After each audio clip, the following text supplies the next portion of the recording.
Chantelle Bisson is back with us this hour, and this time we're going to switch focus to relationships and talk about privacy. Now, this is a big one because I know everybody has a different take on this, but let's first of all talk about, Chantelle, about setting boundaries within a relationship, especially within the early stages. You know, someone who has been married a longer time, you probably or maybe have this, down, but if you're just in a new relationship, how do you go about setting boundaries when it comes to privacy?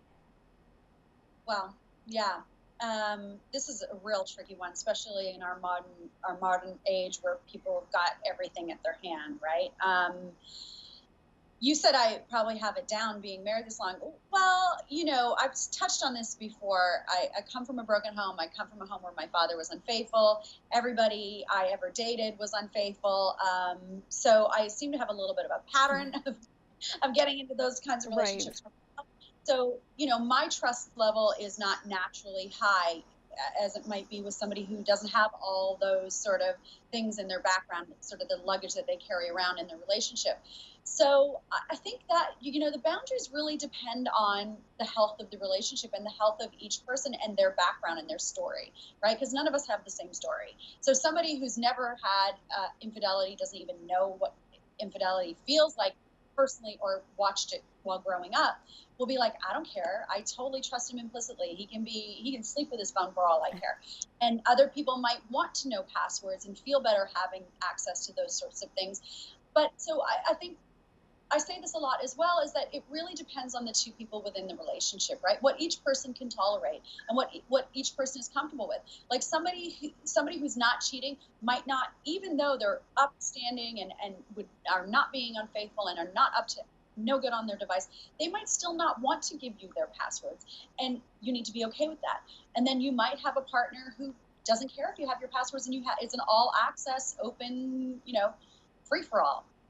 Now, what if somebody is uncomfortable, though, they see their partner texting on their phone or looking at something and you have a bad feeling about things, and then you ask and then they won't give it to you. And, obviously it can cause an end to a relationship in some case, and it may be something that's not even worth it. So it's a really tough scenario, but how do you navigate that sort of a thing?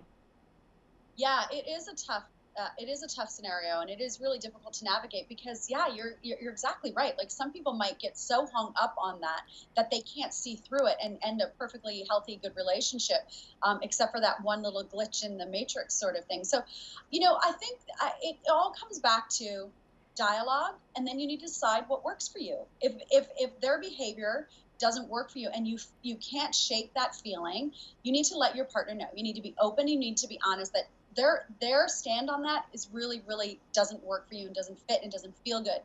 And then if you really love that person in the relationship, maybe you're married and you have kids and you really want to stick in it, it's my go-to. Get somebody else involved, get a third party involved to set the relationship right and to help your partner understand why it's important to you, and then to also give you perspective about why maybe it's none of your damn business. You need to trust your partner. Right, exactly, Chantelle. And we're going to end it with that this time. Once again, we appreciate you so much. I know you have a lot going on, traveling and making a move here coming up temporarily, just for a bit. So we're going to wait till everything is settled with you, and then we'd love to have you back once again whenever you have the time. Okay, well, it's an honor to be with you guys. I'm having a good time. Thanks so much, Chantelle. And once again, just a last time, if you want to check over the holidays what Chantelle is doing, go to chantellebisson.com or Instagram, Twitter at Chantelle Bisson. Thank you so much, Chantelle. We really, really appreciate it. Very welcome. Thank you very much.